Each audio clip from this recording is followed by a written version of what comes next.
نہیں ہل سکتا.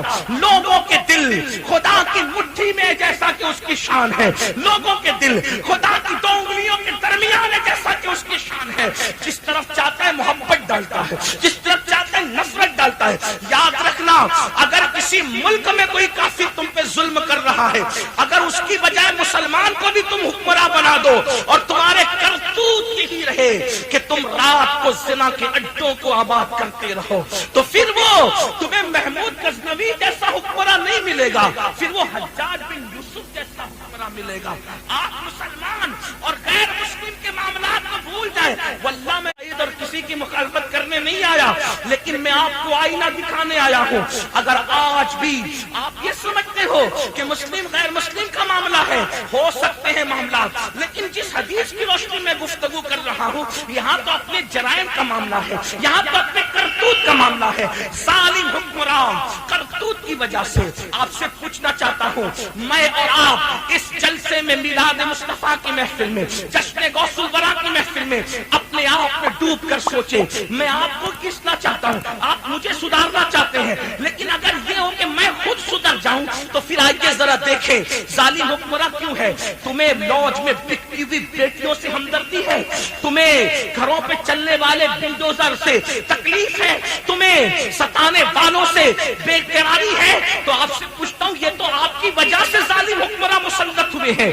جب تک کہ رات کی تاریکیوں میں زنا کے اڈے آباد کرتے رہو گے, جب تک رات کی تاریکیوں میں نشے میں دھت پڑے رہو گے, جب تک عورتوں پہ پاپ کی نظریں ڈالتے رہو گے, جب تک سود کے دھندے کرتے رہو گے, جب تک زنا کے اڈے آباد کرو گے. ہاں ہاں, اے امت کے درد میں تڑپنے کی بات کرنے والوں, کسی بیٹی کی آبرو لٹتی ہے, تم واٹس ایپ پر اس کو عام کرتے ہو بڑے درد دل کے ساتھ. دیکھو مسلمان کی بیٹی کو یہ ہوا, یہ ہوا, یہ ہوا, یقیناً جس نے کیا غلط کیا, لیکن اگر ان بچیوں کی آبرو کے لٹنے کا درد ہے, قرآن کہہ رہا ہے یہ تیرے گناہوں کی وجہ سے یہ دن دیکھنے پڑے. حدیث کہہ رہی ہے تیرے جرائم کی وجہ سے یہ دن دیکھنے پڑے. کانوں میں ایئر فون لگا کے گانے سننے والوں, نرم نرم قدوں پہ لیٹ کر کے زنا کے مناظر دیکھنے والوں, بھنگ کھانے والوں, چرس پینے والوں, اللہ اکبر, ہیروئن یوز کرنے والوں, ڈرگ یوز کرنے والوں, آپ سے پوچھتا ہوں وہ کون سا گناہ ہے جو مسلم جوانوں میں موجود نہیں ہے, وہ کون سے جرائم ہیں جو مسلم امہ میں موجود نہیں ہے. حالات یہ ہیں, اللہ اکبر, مسجدیں ویران ہو چکی ہے, مسجدیں مرثیہ خواہ ہیں, مسجدوں کی چٹائیوں پر دھول پڑی ہوئی ہے, جمعہ کی نماز میں خطبے سے پہلے آتے ہیں, 2 رکعت پڑھ کے بھاگ جاتے ہیں. بڑی معذرت کے ساتھ جلسے میں ہزاروں کی تعداد میں تمہاری شرکت میرے کلیجے کو ٹھنڈک نہیں پہنچاتی. اللہ دلوں کے حالات جانتے, وہ علیم بذات الصدور ہے. اللہ کی عزت کی قسم, یہ کسی سیاسی لیڈر کو آپ خوش کر سکتے ہیں ہزاروں میں شریک ہو کر. میں شکر کرتا ہوں اللہ نے آپ کو توفیق دی آنے کی, لیکن میرا کلیجہ اس سے ٹھنڈا نہیں ہوتا. کیوں؟ صرف سننے کے لیے جو قوم جمع ہو اور عمل کے لیے جمع نہ ہو, تو ایسا جمع ہونا یہ قیامت کی نشانیوں میں سے ایک نشانی ہے. اس دن میرا کلیجہ ٹھنڈا ہوگا, جیسے جلسوں کے لیے جذبہ ہوتا ہے ویسے فجر کی نماز کے لیے بھی جذبہ ہو جائے. نعرہ تکبیر, نعرہ رسالت, نعرہ غوثیہ, مشرق اعلی حضرت, فیضان اعلی حضرت, فیضان خواجہ غریب نواز, فیضان حضور شاگرد پاک, فیضان حضور مخدوم سنت, فیضان اولیاء کرام حضرت علامہ سید امین القادری صاحب قبلہ. سروں کا سمندر سیاسی جلسوں میں دیکھا جاتا ہے, مذہبی جلسوں میں سر نہیں بلکہ دل دیکھے جاتے ہیں. ہمیں حسین پاک نے بتایا ہمیں 22,000 منافقوں کی ضرورت نہیں ہے, ہمیں مصطفیٰ کی مفادات کی ضرورت. سبحان اللہ, سبحان اللہ. رسول علیہ السلام نے فرمایا قریب قیامت قیامت کی نشانیوں میں سے ایک نشانی ہے، لوگ دین کی باتیں سنیں گے، کریں گے رسمی طور پہ، اس پر عمل نہیں کریں گے۔ کہیں وہ دور تو نہیں آ گیا؟ مسجدوں کو سوچو تو صحیح، مسجدیں ویران ویران، مسجد کی چٹائیوں پہ گرد و غبار۔ کتنی سادگی سے میرا جوان کہتا ہے مولانا نماز کے لیے ٹائم نہیں ملتا۔ کس نے کہہ دیا ٹائم ملے تو نماز پڑھنا ہے؟ آؤ ایک حدیث آپ کی خدمت میں پیش کروں اور اس میں تشریح اعلیٰ حضرت کے والد امام المتکلمین علامہ نقی علی خان کی پیش کروں، ذرا توجہ سے سننا۔ امام المتکلمین لکھتے ہیں، حدیث تو آپ نے سنی ہوگی لیکن تشریح تھوڑا سا اس پہ توجہ کرنا۔ امام المتکلمین جو امام اہل سنت کے استاد ہیں، والد ہیں، اللہ اکبر، وہ لکھتے ہیں کہ اللہ کے رسول نے فرمایا، توجہ کرنا، کہ جس نے نماز چھوڑ دی، توجہ، جس نے نماز چھوڑ دی وہ قیامت کے دن فرعون کے ساتھ اٹھے گا۔ جس نے نماز چھوڑ دی قیامت کے دن وہ قارون کے ساتھ اٹھے گا۔ جس نے نماز چھوڑ دی وہ قیامت کے دن ابی ابن خلف کے ساتھ اٹھے گا۔ جس نے نماز چھوڑ دی وہ قیامت کے دن شداد کے ساتھ اٹھے گا۔ گویا کے 5 نام لیے گئے۔ اب ذرا ان 5 پر ذرا غور فرمائیں۔ فرعون کون؟ موسیٰ علیہ السلام کا دشمن۔ قارون کون؟ جس نے موسیٰ علیہ السلام پہ زنا کا الزام لگایا۔ کتنا بدترین قارون، کزن تھا حضرت موسیٰ علیہ السلام کا، لیکن جب زکات طلب کی تو اس نے اپنی زکات بچانے کے لیے جناب موسیٰ کلیم اللہ پر زنا کا الزام لگایا۔ حضرت موسیٰ کا چہرہ سرخ ہو گیا۔ اللہ نے فرمایا موسیٰ یہ تیرا مجرم ہے، میرے کلیم، تو سزا اس کو دے گا۔ حضرت موسیٰ نے جلال میں کہا زمین دھسا دے اس کو اپنے اندر۔ وہ زمین میں دھستا چلا گیا۔ جب وہ کمر تک دھسا تو پھر اس نے کہا اچھا موسیٰ میری دولت پہ قبضہ کرنے کا خوبصورت بہانہ نکالا کہ مجھے دھسا رہے ہو تاکہ میری دولت پہ قبضہ کر لو۔ حضرت موسیٰ نے فرمایا رکو، اس کی دولت کی ساری تجوریاں اس کے سر پہ رکھ دی جائیں اور یہ دھسے گا تو اپنی دولت کے ساتھ دھسے گا۔ اللہ اکبر، وہ دھستا رہا۔ روایتوں میں آتا ہے جس دن سے جناب موسیٰ نے کہا تھا دھستا رہے گا وہ دھس رہا تھا، لیکن جس دن میرے نبی کی آمد ہوئی اللہ نے فرمایا اب قارون کو دھسایا نہ جائے گا کیونکہ محبوب کے قدم زمین پر لگ چکے ہیں۔ اللہ اکبر، یہاں ایک بات اور عرض کرنا چاہتا ہوں، قارون دشمن رسول ہے۔ اللہ اکبر، ابو لہب کا بھی تو کوئی رشتہ تھا، اللہ، لیکن قربان قارون کا کوئی رشتہ نہیں، نہ زمانہ وہ ہے، نہ عصر وہ ہے، نہ دور وہ ہے، نہ تعلق وہ ہے، کچھ بھی نہیں ہے۔ بس محبوب کی ولادت کیا ہوئی، قدم زمین پہ کیا لگے۔ قارون کے لیے کہا گیا جتنا دھسنا تھا دھس گیا، اب آج کے بعد نہیں دھسے گا۔ حیرت کی بات ہے ولادت رسول کا فائدہ قارون جیسوں کو بھی نصیب ہو جاتا ہے تو عاشقان مصطفیٰ کو کیوں نصیب نہیں؟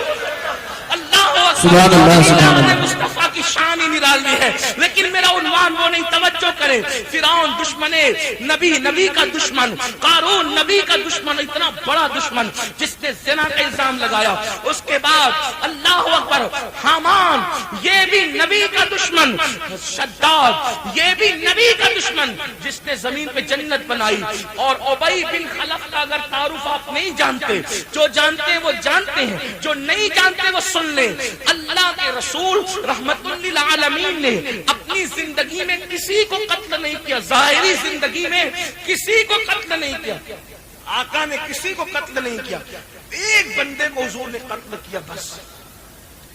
اللہ کے رسول نے ایک بندے کو قتل کیا، ایک شخص کو قتل کیا، اور جس کو قتل کیا اس کا نام ہے ابی بن خلف۔ اور یہ حدیث میں آیا ہے زمانے کا بدترین انسان وہ ہے یا جو نبی کو قتل کرے یا نبی اس کو قتل کرے۔ آپ مجھے بتائیں وہ رحمت للعالمین دندات شہید کرنے والوں کو دعا دیتے، زمین پہ ڈھکیل دینے والوں کو اور گھٹنوں کو پھوڑ دینے والوں کو دعا دیتے، پنڈلیوں پہ پتھر مارنے والوں کو دعا دیتے۔ حضور نے جس کو قتل کیا ہوگا، قتل بھی شان رحمت للعالمین سے ہی کیا، حضور نے کوئی اس کو تلوار نہیں اٹھائی، اس کے ٹکڑے نہیں کیے، گردن نہیں کاٹی، کیا کیا، اپنا نیزہ لیا اور نیزہ لے کر اس کو صرف چبا دیا۔ تو پورے میدان میں وہ تھرکتا پھرتا تھا، تڑپتا تھا۔ ابو جہل نے کہا تو عورتوں سے زیادہ کمزور ہے، بہت زیادہ بہادری کی باتیں کرتا تھا، آج تو تڑپ رہا ہے۔ اس نے کہا ابو جہل تو کہتے صرف نیزہ چبایا ہے، واللہ اگر وہ مجھ پر تھوک بھی دیتے تو بھی میں قتل ہو جاؤں۔ بے شک بے شک حضور علیہ السلام نے جس کو قتل کیا وہ ابی بن خلف ہے۔ اب میری قوم کے جوانوں، عشق مصطفیٰ کے دعوے داروں، کلمہ پڑھنے کا دعویٰ کرنے والوں، اللہ کے رسول کی کا فرمان جس پر تمام مکاتب فکر کے لوگوں کا اتفاق کہ بے نمازی فرعون کے ساتھ قیامت میں اٹھے گا، حامان کے ساتھ اٹھے گا، قارون اٹھے گا، ابی بن خلف، یعنی 5 کے 5 نبی کے دشمن۔ اب امام المتکلمین بتا رہے ہیں، فرماتے ہیں قیامت کے دن بے نمازی دشمنان رسول، گستاخان رسول کے ساتھ اٹھے گا۔ اس سے پتا چلا کہ اشارت النص کے حوالے سے یہ بات کہی جا رہی ہے کہ گویا جو نماز نہیں پڑھتا اس کا شمار نبی کے دشمنوں میں کیا جاتا ہے، جو نماز نہیں پڑھتا اس کا شمار نبی کے دشمنوں میں کیا جاتا ہے۔ آپ سے پوچھنا چاہتا ہوں جو فرعون کے ساتھ اٹھے گا اس کی جنت کیسی، جو حامان کے ساتھ اٹھے گا اس کی جنت کیسی؟ مسلمانوں تمہیں ڈر نہیں لگتا؟ تم گیم کے لیے اتنا وقت نکال لیتے ہو، فلموں کے لیے اتنا وقت نکال لیتے ہو، بتاؤ تو صحیح، دوستوں کے ساتھ بیٹھتے تو اتنا وقت نکال لیتے ہو۔ میرے بھائی کیوں 10 منٹ کا ٹائم نماز کے لیے نہیں ملتا؟ کیوں نمازیں ترک کرتے ہو؟ خدا کے لیے آپ جانتے ہیں اللہ کے رسول علیہ السلام نے فرمایا جس نے جان بوجھ کر نماز چھوڑ دی قیامت کے دن اس کے ساتھ میرا کوئی وعدہ نہیں ہے، وہ میرے ذمے سے باہر ہو گیا ہے، وہ میرے ذمے سے خارج ہو گیا ہے۔ برادری سے خارج ہونے کا اتنا خیال ہے، رسول اللہ نے اپنے ذمے سے خارج کیا ان کو جو نماز نہیں پڑھتے۔ بڑی معذرت کے ساتھ آج لوگ یہ کہتے ہیں مولانا اتنا نہ ڈراؤ، نماز کوئی ضروری ہے، اللہ غفار ہے، کریم ہے، ستار ہے، وہ تو یوں بھی جنت دے دے گا۔ میں کہتا ہوں میں نماز تیری وجہ سے نہیں سمجھتا، میں تو نماز کربلا کی وجہ سے سمجھتا ہوں۔ اگر نماز اتنی اہم نہ ہوتی تو امام حسین اخیر میں سجدہ نہ کرتے، امام علی مقام سجدہ کر رہے ہیں۔ اور اس کے بعد آپ کو بتاؤں بڑی معذرت کے ساتھ تعویذ والے لوگ مجھ سے ناراض نہ ہوں، میں تعویذ کا مخالف نہیں ہوں، میرے دادا مرشد کی تو پوری زندگی تعویذ ہی دینے میں گزری ہے، لیکن ایک بات آپ سے کہنا چاہتا ہوں، آپ کون نہیں جانتے، آپ بریلی شیخ کے قریب رہتے ہو، سیدی مفتی اعظم تعویذ ہی کے ذریعے سے سارے معاملات کرتے تھے، ہم تعویذ کے مخالف نہیں ہیں، لیکن ایک بات کہتا ہوں لوگ بے چینی کا علاج تعویذات سے کرنا چاہتے ہیں۔ آپ سے پوچھتا ہوں یاد رکھنا نماز نہیں پڑھو گے کوئی تعویذ تمہیں کام نہیں آئے گا، تمہاری مصیبتیں بڑھتی جائے گی۔ اگر کوئی کہتا ہے تعویذات مصیبتوں کا حل ہے، واللہ ہرگز نہیں، سحر جادو کا مقابلہ تعویذات سے ہو سکتا ہے، اللہ کا عذاب تعویذات سے نہیں ٹالا جا سکتا۔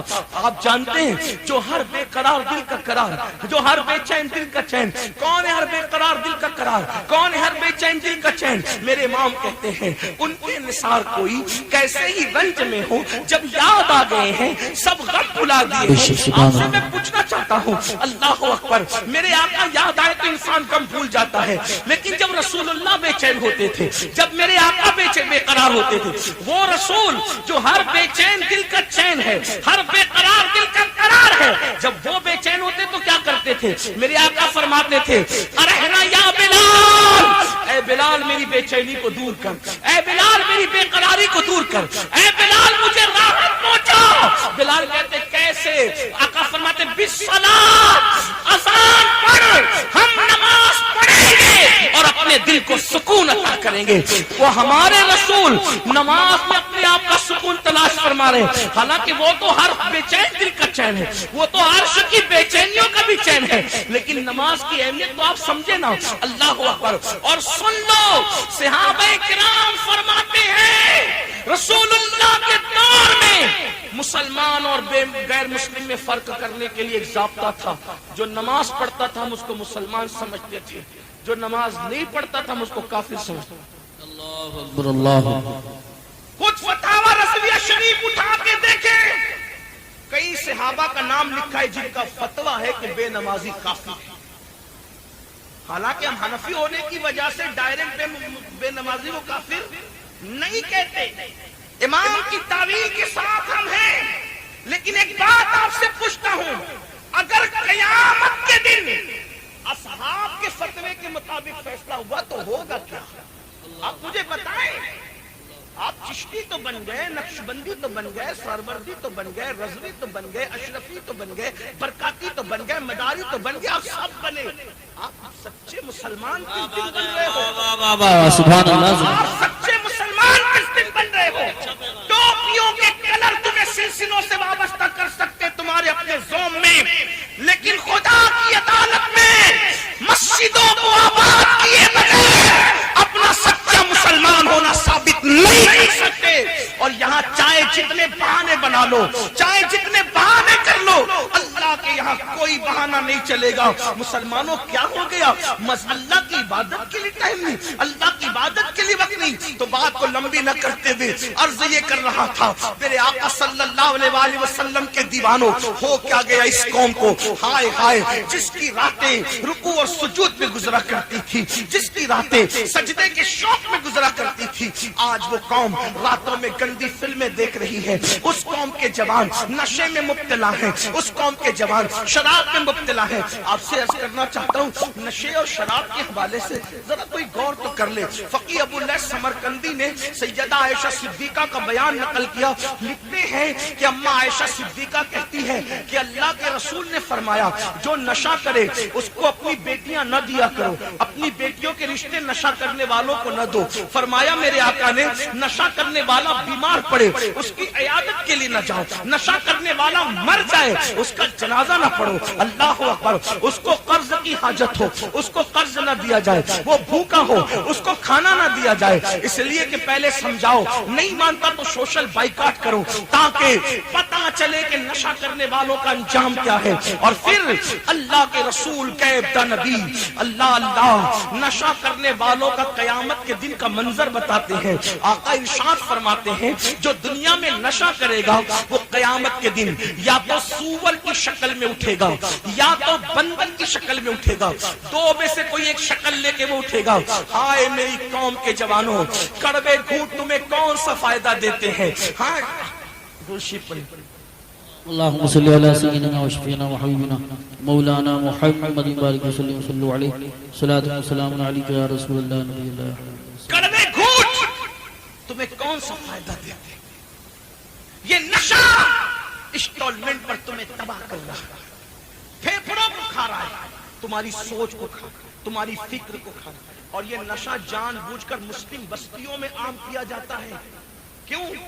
لوگوں کو تمہارے ٹیلنٹ سے تکلیف ہے، کیونکہ لوگ جانتے ہیں جب تم پڑھو گے تو تمہارا کوئی مقابلہ نہیں کر سکے گا، جب تم تجارت کرو گے تو کوئی تمہارا مقابلہ نہیں کر سکے گا، جب تم سیاست کرو گے تو کوئی تمہارا مقابلہ نہیں کر سکے گا، جب تم بولو گے تو کوئی تمہارا مقابلہ نہیں کر سکے گا. کسی قوم کے پاس اتنا ٹیلنٹ نہیں ہے جتنا مسلمانوں کے پاس ہے. آپ کہیں گے مولانا 1400 سال کی بات نہ کرو. میں کہا 1400 سال کی نہیں، ابھی عقائد پر کوئی گفتگو کرنے کی بجائے میں آپ سے کہتا ہوں، آج بھی کلمہ پڑھنے والوں کا ٹیلنٹ یہ ہے کہ ہندوستان کو جس نے ایٹمی طاقت دی ہے وہ کوئی کلمہ پڑھنے والا ہی ہے. آپ مجھے بتائیں 1857 میں انقلاب کی آواز بلند کرنے والا کوئی کلمہ پڑھنے والا ہی ہے. 1857 میں جہاد کا فتویٰ انگریزوں کے خلاف دینے والا کوئی کلمہ پڑھنے والا ہی ہے. اللہ اکبر. پورے ملک میں انقلاب کی آگ لگا کر انگریزوں کو بھگانے والا کوئی اور نہیں ہے، بس سب کلمہ پڑھنے. نعرہ تکبیر، نعرہ رسالت، نعرہ حیثیت، مشرق اعلیٰ حضرت، فیضان اعلیٰ حضرت، خواجہ کا ہندوستان، حضرت علامہ سید امین القومی صاحب اللہ. آپ کلمے کو سمجھتے کیا ہو؟ آپ کا حسن آپ کو نہیں پتا ہے. دنیا تمہارے حسن سے لرزہ بر اندام ہے. اپنا ٹیلنٹ سمجھو خدا کے لیے. بھیڑیوں کی صفوں میں رہتے ہوئے شیر اگر اپنے آپ کو بھیڑیا سمجھے، اس سے بڑھ کر نادانی کیا ہوگی؟ اے میری قوم کے جوان، تو شراب پینے والا بھیڑیا نہیں ہے، تو جوا کھیلنے والا بھیڑیا نہیں ہے، تو زنا کرنے والا بھیڑیا نہیں ہے، تو محمد رسول اللہ کا شیر ہے. شیر تو شراب پینے نہیں، تو شربت عشق رسول پینے کے لیے آیا ہے. تو جوا کھیلنے کے لیے نہیں، تو جوئے کے خاتمے کے لیے آیا ہے. تو زنا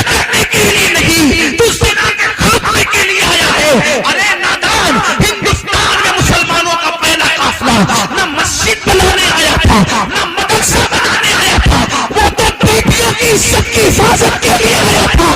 یہ اور بات ہے کہ تمہارا کردار دیکھ کر کے لوگ کلمہ پڑھ کے مسلمان ہوئے اور اس کے بعد لوگ تمہارے طریقے پر آ گئے۔ مسجدیں بن گئی کردار کی وجہ سے، مدرسے بن گئے کردار کی وجہ سے۔ مسلمانوں، ہمارے معاشرے اور سماج میں اس لیے نشے کو پروموٹ کیا جا رہا ہے، حسن کو پروموٹ کیا جا رہا ہے، ہمارے ٹیلنٹ سے لوگوں کو تکلیف ہے، ورنہ آج بھی مسلمانوں کے پاس ٹیلنٹ کتنا ہے۔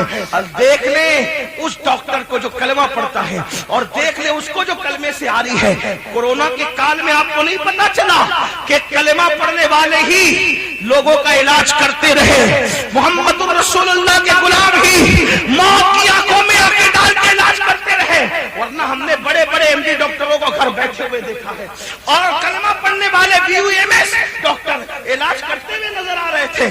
کلمے کی طاقت کو سمجھتے کیا ہو؟ تمہیں نہیں پتا یہ کلمہ کیا ہے؟ خدا کی عزت کی قسم، مجھے تو یہ بھی غصہ آتا ہے جب کوئی کہتا ہے مولانا کوئی وظیفہ دو، ہم کہتے ہیں کلمہ پڑھ، وہ کہتے ہیں کوئی اور دو۔ کتنے نادان ہو، کلمے کی اہمیت سے بے خبر ہو۔ ارے وہ کلمہ جو کافر کو مسلمان بنا دیتا ہے، وہ مسلمان کو کون سا مقام؟ سبحان اللہ، اللہ یا رسول اللہ۔ تہمات پرستی میں مبتلا مسلمانوں، کلمے کی اہمیت کو سمجھو۔ کلمے نے مشرک کو مومن بنایا ہے، کلمے نے ادھر سے نکال کے ادھر ڈالا ہے۔ ارے کلمے کی طاقت یہ ہے، کلمہ زمین پہ پڑا جاتا ہے عرش ہلنے لگتا ہے۔ جو کلمہ عرش ہلانے کی طاقت رکھتا ہے، اس کلمے کے اندر کیسی طاقت اور قوت ہوگی۔ افسوس ہے تو یہ نشہ، یہ جوا، یہ سارے خرافات آپ کے محلے میں اس لیے ہے کہ تمہارے ٹیلنٹ سے لوگوں کو تکلیف ہے، اور آپ سن لیں، نادان مت بنو۔ آپ گناہ مٹانے آئے تھے، گناہ کو پرموٹ کرنے نہیں آئے۔ آپ جرائم ختم کرنے آئے تھے، جرائم کو پرموٹ کرنے نہیں آئے۔ بس بات کو آگے لے جاتے ہوئے اختتام کی طرف چلتے ہوئے عسکر آقا علیہ السلام فرماتے ہیں کہ جو نشہ کرتے ہوں گے وہ یا تو سور کی شکل میں اٹھیں گے یا تو بندر کی شکل میں، ان کی آنکھوں سے خون بہ رہا ہوگا، پورے بدن پہ جہنم کے سانپ اور بچھو چپکے ہوں گے، اور اس کے منہ سے پاخانہ نکل گا۔ وہ پاخانہ اگلتے ہوئے، پیاز اگر کھا لو تو اس کی بدبو خود سے برداشت نہیں ہوتی، جب قیامت میں پاخانہ اگلتے ہوئے آؤ گے نشے کے جرم میں، نشے کی پاداش میں۔ بہت اسمارٹ بنتے ہو، بہت روشن خیال بنتے ہو، مولویوں کو بیوقوف کہہ کر کے بہت ترقی یافتہ بنتے ہو۔ یہ تو پرانی باتیں ہیں، جب نشے کے لیے مذمت آئی تھی، نشہ تو اس کا حرام ہے جو دیسی دارو ہے، ابھی تو نئی نئی ٹیکنیک نکل گئی۔ تجھے کیا پتا؟ میرے نبی وہاں کی بات کرتے جہاں لوگوں کا تصور نہیں جاتا۔ ہاں، گیہوں کی انگور کی جب شراب بنتی تھی تبھی فرما دیا کل مسکرین حرام، جس سے بھی نشہ ہوگا وہ سب حرام۔ سبحان اللہ، بے شک حضور علیہ السلام کی ایک حدیث قیامت تک کو کور کر رہی ہے، اس لیے کہ رسول اللہ کا نظام رحمت قیامت تک کے لیے۔ اور اپنے آپ پہ رحم کرو۔ جو لوگ نشہ کرتے ہیں میں ان کو بتا دوں، میرا یقین نہیں ہے تو سائنس سے پوچھ لینا، نشہ کرنے والا جلدی سے نامرد ہوتا ہے، بیوی کے قابل نہیں رہتا۔ نشہ کرنے والا سوچ اور سمجھ کی صلاحیتیں ختم ہو جاتی ہے، نشہ کرنے والا سماج پر بوجھ بنتا ہے۔ ہاں، جو نشہ کرتا ہے اس کے بچوں کو اسکول میں عزت نہیں ملتی۔ لوگ کہتے ہیں نشیڑی کے بچے آ گئے، ان کے بچوں کو جوان ہونے کے بعد اچھے رشتے نہیں ملتے۔ اس کی بیوی جب وہ کمائے گا نہیں تو برتن جھاڑو کے لیے جانا پڑتا ہے، اور جہاں برتن جھاڑو یا عورت کوئی کام کے لیے جائے تو لوگوں کی نظر پھر کیسے کیسے اٹھتی ہے، اس کا کوئی تبصرہ کرنے کا موقع نہیں۔ نادان، تو اپنے کڑوے گھونٹ کے لیے، چند نشے کی گولیوں کے لیے، چند نشیلی دواؤں کے لیے پورے خاندان کو تو معاذ اللہ داؤ پہ لگا رہا ہے۔ سوچ تو صحیح، تیرے بوڑھے ماں باپ نے تجھ سے کتنی توقعات کی کی ہوگی اور تو جوان ہو کر کے بری صحبت کا شکار ہو کر کے تو نشے میں پڑ گیا. نہیں میرے بھائی، آج کی اس محفل غوث الورا میں آپ کو نشے سے نکلنا ہوگا. بلکہ میں تو کہتا ہوں ہر نشے سے باہر نکلو، ہر نشے سے باہر نکلو. گھمنڈ ہے، اگر نشہ ہے دولت کا اس سے بھی نکلو، شراب کا ہے اس سے بھی نکلو، جوانی کا نشہ ہے اس سے ہی باہر نکلو، گناہ کا نشہ اس سے ہی باہر نکلو، اللہ اکبر نسب کے فخر کا نشہ ہے اس سے ہی باہر نکلو. ہر نشے سے باہر نکلو. ہمارے یہاں کوئی نشہ جائز نہیں ہے سوائے ایک نشے کے. ہر نشہ حرام ہے، ہر نشہ، بس ایک نشہ ہمارے لیے جائز ہے. اور صرف جائز نہیں ہے بلکہ جان عبادت ہے. آؤ ہم اسی نشے کی بات کر لیں. وہ نشہ کون سا ہے؟ وہ نشہ وہ ہے جو بدناموں کو نیک نام کر دیتا ہے، جو گمراہوں کو آسان ہدایت کا تارا بنا دیتا ہے، جو بیکار لگانے والوں کو راتوں میں آہو بکا کرنے پہ مجبور کر دیتا ہے، جو گناہوں کی ہڈیوں کو آباد کرنے والوں کو خدا کھانے کی طرف لاتا ہے. وہ نشہ کون سا ہے؟ جس کو بتا دو تو بتانے والا تو بکر بن جاتا ہے، اور اگر چھپا لا تو چھپانے والا ان سے کرنی بن جاتا ہے. اس نشے کو نشہ عشق رسول کہتے ہیں، نشہ محبت رسول کہتے ہیں.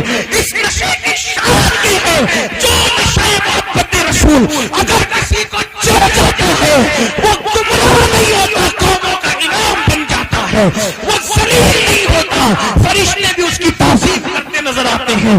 امام کہتے ہیں نکیرین کرتے ہیں تعظیم میری، نکیرین کرتے ہیں تعظیم میری. فدا ہو کے تجھ پہ یہ عزت ملی ہے، خاک ہو کر عشق میں آرام سے سونا ملا. جان کی اکسیر ہے الفت رسول اللہ کی، یہ وہ نشہ ہے اے عشق تیرے صدقے چلنے سے چھٹے سستے جو آگ بجھا دے گی وہ آگ لگائی ہے. نکلو نشے سے، ہر نشے سے توبہ کرو. میں اپنی گفتگو کو اب اختتام کی طرف لے جاؤں. اللہ اکبر. تو میں عرض یہ کر رہا تھا وہ مشکات شریف کی حدیث رہ گئی ہے، اس کو پورا کر لیا جائے. توجہ فرمائیں، دھیان دیں. آقا فرماتے ہیں، اللہ ارشاد فرماتا ہے کہ جب تم میری نافرمانی کرتے ہو، گناہ کرتے ہو، تو میں تم پر ظالم حکمراں مسلط کرتا ہوں، ان کے دلوں میں تمہاری نفرتیں پیدا کرتا ہوں، وہ تم پر مسلط ہو کے ظلم کرتے ہیں. اب پھر اس کا علاج کیا ہے؟ اب حدیث سنو، 1450 سال پہلے کی بات ہے. ایسا لگتا ہے جیسے آج کے ماحول میں. یہی تو بات ہے غیب داں نبی کی، یہ بات ہے غیب داں. میں تو حیران ہوں، لوگ آج بھی نبی کے غیب پہ لڑ رہے ہیں، جبکہ لوگوں نے ایسی ایسی مشینیں ایجاد کر لی ہے کہ گلیکسی دیکھ رہے ہیں لوگ، ستاروں کی انجمن دیکھ رہے ہیں لوگ، سیارے دیکھ رہے ہیں لوگ. میں کہتا ہوں سائنس ترقی کرے گی تو شاید لوگ سارے انکشافات کر لیں گے، لیکن ایک غیب کو سائنس کی ترقی بھی نہیں دیکھ سکتی، اور وہ ہے غیب الغیب. وہ ہے اور وہ ہے ذات خدا، ہے نا. ہر غیب جس پہ پہلے غیب کا اطلاق ہو رہا تھا، لوگ جس پہ لڑ رہے تھے، لوگ تو وہ سب مشینوں کے ذریعے سے دیکھ رہے ہیں. میں اس کی کوئی تشریح میں نہیں جاتا، حالانکہ ہمارے غیب کی تعریف کچھ اور ہے، ان کے یہاں کچھ اور ہے. حواس خمسہ سے جسے پتہ نہ کیا جا سکے اسے غیب ہے. لیکن بہرحال وہ بات کرتے تو ان کے لہجے میں بات کر رہا ہوں. ہر چیز دیکھی جا سکتی ہے مشینوں کے ذریعے سے. لوگ دیکھ رہے، پیٹ کا بچہ بھی دیکھ رہے. سورہ لقمان میں جس کو کہا گیا تھا کہ پیٹ میں کیا ہے کسی کو بھی پتا، آج تو پیٹ میں کیا ہے وہ بھی معلوم ہو رہا ہے مشینوں کے ذریعے سے. حالانکہ اس کی تفسیر میں مفسرین نے یہ بات کی کہ بننے کے بعد نہیں، جس دن نطفہ جائے اسی دن کیا ہے یہ کسی کو نہیں. چلیں اور بھی تشریحات میں کوئی سائنس کیا ابھی یہ علم غیب کی بات نہیں کر رہا ہوں، مگر سن لیں ہر چیز لوگوں نے دیکھی مگر خدا کو کبھی نہیں دیکھ سکتے. میرا نبی اتنا عظیم غیب داں ہے جس نے آج سے 1450 سال پہلے خدا کو دیکھا ماتھے کی آنکھوں سے. سبحان اللہ، ماشاءاللہ. میں نے اپنے رب کو دیکھا اور اس شان سے دیکھا، ما زاغ البصر وما طغى. جو خدا کو دیکھ کر فلک نہ جھپکائے وہ مصطفیٰ جان رحمت کا